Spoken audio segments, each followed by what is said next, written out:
ఈరోజు నా మాటలు విన్న తర్వాత మీకు అర్థమైపోతే అక్కడ ఈరోజు మానవుడు ఏం చేస్తున్నారంటే తండ్రిని తల్లిదండ్రుల్ని కూడా గౌరవించిన పిల్లలు ఎంతో మంది మనం చూస్తున్నాం సమాజంలో. దేవుడు గ్రంథంలో ఏం రాయించాడంటే ఈ భూమి మీద నువ్వు దీర్ఘాయుష్మంతుడు కావాలంటే నీ తల్లిని తండ్రిని సన్మానించన్నారు. అంటే పెళ్ళి అవ్వకమునుపు సన్మానించడం కాదు, పెళ్ళి అవ్వకమునుపు అమ్మ నాన్నని బాగా ఎక్కువగా ప్రేమిస్తారు పిల్లలు. పెళ్ళయి భార్య వచ్చిన తర్వాత అలా పిల్లలైన తర్వాత వీళ్ళకి దూరం ఏర్పాటు చేయడం మనం చూస్తుంటాం. ఇక్కడ విషయం అందరికి అర్థం కావాల్సిన విషయం ఏంటంటే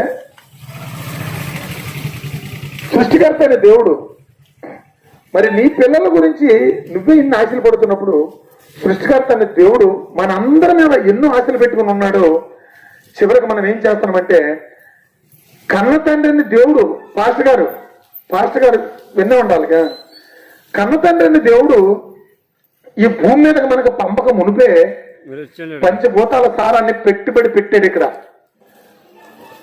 కడుపులో నుంచి బిడ్డ బయటికి రాక మునుపు ఏమండి 9 మాసాలు డెలివరీకి దగ్గరైనప్పుడు తల్లి గర్భం ధరించినప్పుడు 9 మాసాల దగ్గర కూర్చొని పాస్టర్ గారు రేపు బాబు డెలివరీ అవుతుంది అనగా డెలివరీ అవ్వక మునిపే ఆ పుట్టబో బిడ్డకి ఇక్కడ వాతావరణాన్ని తట్టుకుంటుందో తట్టుకోలేదని తల్లి ఆ బిడ్డకి ఒక చిన్న టోపీ లాంటి తలటం, ఏమండి ఆ చలికి సరిపడిన బట్టలు ఏర్పాటు చేస్తుంది.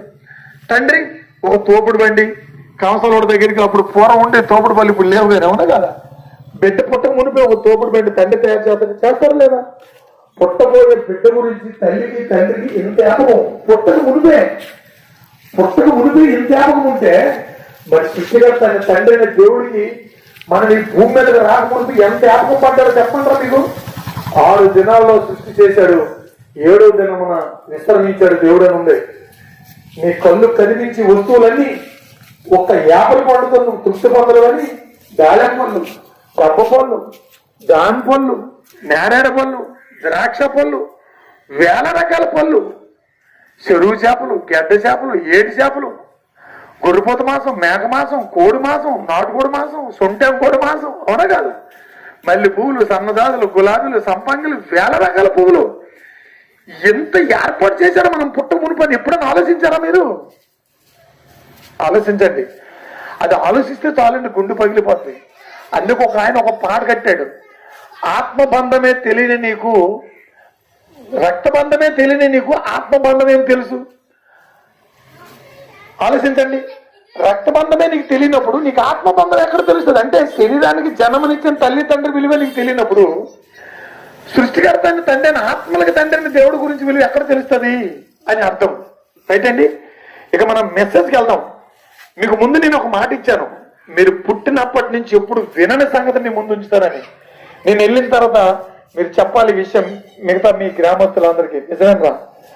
అతను ఎలాగ చెప్పాడో అలాంటి విషయం ఎప్పుడు వినలేదని. ఏంటి ఆ విషయం అంటే, ఈ భూమి మీద నువ్వు ఇంజనీర్ అయినా, డాక్టర్ అయినా, ఎమ్మెల్యే అయినా, ఎంపీ అయినా, ప్రధానమంత్రి అయినా, అంతరిక్షంలోకి వెళ్ళినటువంటి శాస్త్రవేత్తమైనా, భూమి మీద పుట్టిన ప్రతి మనిషి తెలుసుకోవాల్సినటువంటి అతి ప్రాముఖ్యమైనటువంటి విషయం ఏంటి తెలుసా? మనిషి నువ్వెవరు, మనిషి నువ్వెవరు, ఓ మనిషి నీవెవరు. ముందు మనిషి నువ్వెవరో తెలుసుకోకుండా ఏమంటే ఈరోజు స్కూల్లో పిల్లలకు నేర్పుతున్న జ్ఞానం అంటే తెలుసా? కప్ప జీవిత చరిత్ర, ఏగ జీవిత చరిత్ర, దోమ జీవిత చరిత్ర, పాము జీవిత చరిత్ర, మనిషి జీవిత చరిత్ర నేర్పే పాఠాలు స్కూల్లో ఉన్నాయో చూపించండి ఎక్కడన్నా. మనిషి నువ్వెవరు అనేది, ఓ మనిషి అసలు నువ్వెవరు అనే చెప్పే పాఠాలు లేవని నేను ఎందుకు చెప్పగలను అంత ధైర్యంగా? వ్యవస్థ మొత్తం చెడిపోయింది. బొడ్డోడను గుంటను కూడా మందు తాగుతున్నాడంటే క్లియర్ గా అర్థమైపోయింది, వ్యవస్థ చెడిపోయింది. ఒకప్పుడు 50 సంవత్సరాలు దాటిన వృద్ధులు వాళ్ళ పిల్లలకి పెళ్ళిళ్ళు, మనవలు, కష్టాలు, సుఖాలు ఎత్తి దించి బాధలు భరించలేక, అప్పుడు ఇంత టెక్నాలజీ లేదు, గొప్ప కష్టం. అప్పుడు కూడా మందు కొట్టుకు వెళ్ళాలంటే తువ్వాల కొట్టి ఇలా మొహం కప్పుకొని వెళ్ళేవాళ్ళు సీక్రెట్ గౌలి తెలియకుండా. ఇప్పుడు బొడ్డోడను గుంటడు వెచ్చలు విడిగా వెళ్ళిపోతుందంటే వ్యవస్థ మొత్తం కొలాప్స్ అయిపోయిందని గ్యారంటీ అయిపోయింది. డబ్బులు సంపాదించుకుంటున్నారు, మేడలు కడుతున్నారు. నాకు దక్కన స్వర్గం వైకుంఠం నువ్వు వెలగెళ్ళిపోతావు నేను చూస్తానని పగబట్టింది మన శరీరం. పొద్దుటి నుంచి సాయంత్రం వరకు, ఆ పుట్టి నుంచి చచ్చినంత వరకు మన శరీరం మనకి ఏం మాటలు నేర్పుతుందో చెప్పమంటారా? తెల్లవారు లేచింది మొదలుకొని సాయంత్రం పడుకున్నంత వరకు, పుట్టింది మొదలుకొని చచ్చినంత వరకు నేర్పుతుంది. అల్లడి పొలం కట్టుకుంటుగా 2 పారలు తీసి 6 గంటలు బిస్కి కాదు బ్రాండ్ అయితే బాగుంటుంది. ఏమంటే మొన్న మన పార్టీ వాడు వాళ్ళ పార్టీ వచ్చినప్పుడు మన పెన్షన్ తీశాడు. పది ఆడి పెన్షన్ తీసేద్దాం పద. నిన్న వెళ్ళి సంబంధం సెట్ అయిపోయింది. వాళ్ళు బాగుపడకూడదు. అవునమ్మా ఆడే దొరికినాడు, నీకు ఇంకొకటి దొరకలేదా? ఆడి గుణం మంచిది కదమ్మని సమానం ఎరగొట్టిరా. ఒక 10,000 రూపాయలు గొరిపోతుంది, 8,000 రూపాయలకి దళారీ పెట్టించు, 2,000 రూపాయలు నువ్వు నొక్కిరా. అబద్ధం ఆడు, మోసం చేయి, దొంగతనం చేయి, ఏడిపించు, ఉసిరి పెట్టు. ఇదే కదా నేర్పుతుంది మన శరీరం. ఎందుకంటే మంచి దూరం నేర్పుతుందా? ఇప్పుడు చెప్పండి, మతం అంటారా ఇది?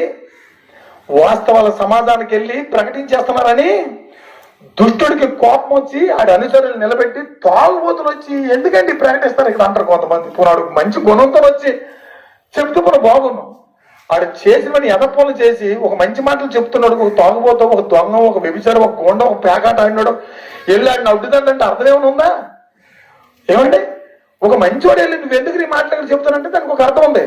మనం అనుకుంటాం మా ఎదురింటోళ్ళు చేతురు, మా పక్కింటోళ్ళు చేతురు, హిందువులకు ముస్లిం చేతురు, ముస్లింలకి ఏమంటే క్రైస్తవులు చేతురు, క్రైస్తవులకి హిందువులు చేతురు, వీళ్ళకి ఇండియాకి పాకిస్తాన్ శత్రు, పాకిస్తాన్కి అమెరికా శత్రు, అమెరికాకి రష్యా శత్రు, అందరూ ఒకరికొకరు శత్రువు అనుకుంటున్నాం.